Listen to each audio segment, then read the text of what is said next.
Greetings, students. This is going to be a little bit of Martian math. I've been talking about my Martian math in the context of another curriculum, a bigger curriculum, which is it's not a take it or leave it in the sense that, oh, if I commit to this, I can't do whatever. Like I'm saying, this could just be an afternoon talk. This could be an outline for um, a lightning talk even, although that's pushing it maybe. But I'm not saying that this is designed to fill all available space. It's designed to squeeze down into whatever space would be useful to you, right? So Martian math is not a take over the world math. It's here's an interesting set of connections, like a graph database, like a planet. Let's visit this planet for a little while.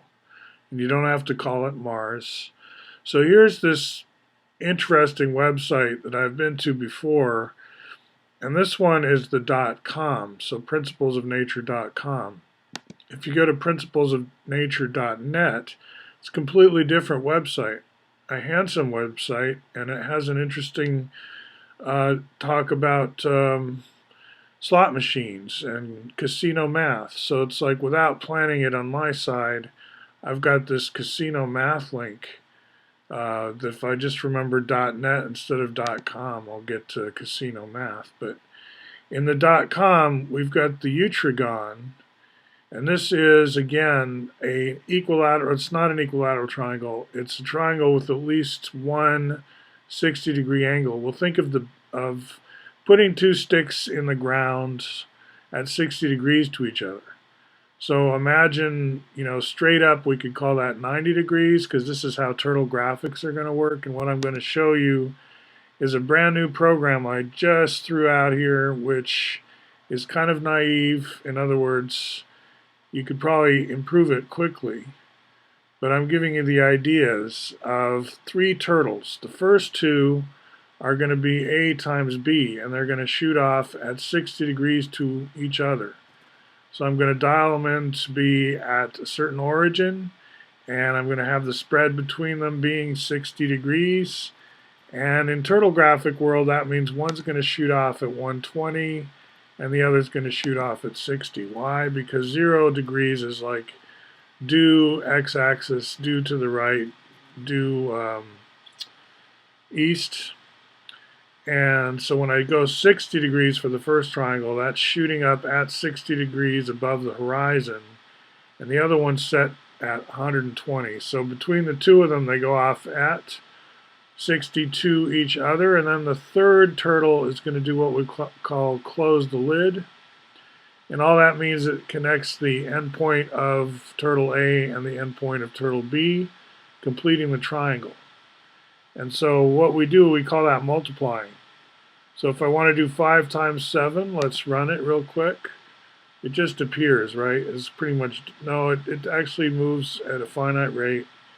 I don't know how well you can see that on your screen. Let's just do another, let's do 12 times 17. That's probably going to go off the screen. How about 12 times 6? How about 10 times 6? 10 times 6, right? And we'll run that, green arrow. And that would be 10, no, whoa, okay, so that's 10 times 6. It does kind of fit, just barely, the tip's right there. So this would be our way of saying 60, an area of 60. 60 watts. Well, if you take this as exactly 6, the red one, the red line is 6, then a unit would be whatever 1/6 of that is. In other words, 6 units out this way and 10 units out that way. So there is a 1 by 1 by 1 triangle implied here. Whatever 1 by 1, they're in the same units in this case. So we're just going to say 1 times 1 times 1, that's our unit of area. And so when we say this total area is the same as 60 of that unit area, well, that's consistent, right? It's like we're not using squares, we're using equilateral triangles, and we've got a very simple model of A times B.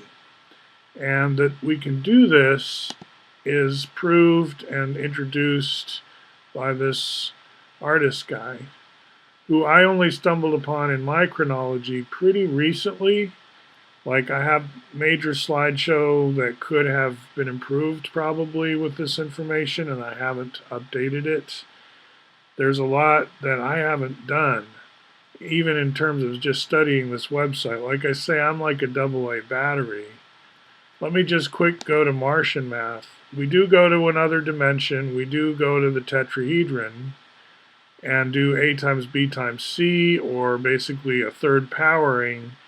And once we get to showing something like energy, I'm suggesting that certain displays, certain dashboards, certain like comic book storyboards use, this doesn't even look like a tetrahedron. This Joule's pyramid, to me that looks like a half octahedron.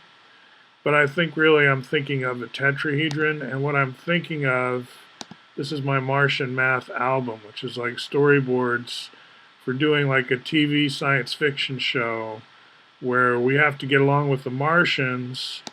Here's a picture. The Martians, we have this campus set aside where the Martians are, and they're very tetrahedron oriented. And we've got all this diplomacy going on and interesting subplots and so forth. Like, I'm not going to have the time to write all these stories, so I'm giving you kind of just a background. You know, do you want a gate? This is just one idea of like a place where the Earthlings who are cleared to do so can go over to the Martian side of the compound. But one of my signature pictures in this whole album, I think, is the one with the upside down tetrahedron. It looks really big because I've got an airport behind it. If that's really a runway, then this must be a huge tetrahedron. And is that water that it's full of? But all that aside, it's a good mnemonic, right? It's helping us remember that as the water level does go up this tetrahedron, the volume is going up precisely as a third power in the way the Martians do third powering. Now, as I said at the outset of all this, you know, even with all the code stirs and some amount of time spent on the whole number volumes and so on, we're passing a torch here. We're not saying, oh, we have a whole new civilization based on this stuff that came out 40 years ago. It's more like, hey, American literature contains this thing that came out 40 years ago. We're not sure where it's going, but we need to include it in our education and our curriculum. So what I hope teachers do is see how even an ordinary math class could afford to do a little detour and talk about something a little unusual. And we've got source code, so if you're in coding, you can do it as an exercise in coding. It's not super hard, right? And yet we're connecting to some interesting branches of research that, you know, for all I know, there's a lot of good ideas here that are lying dormant, ready for further work. Like, I think we've got a fertile place to mine for ideas. So, looks good to me. Martian math, check it out sometime. It's one of 4 parts in a digital curriculum, which I explain in more detail in the previous video. Please like and subscribe, and we'll see you next time.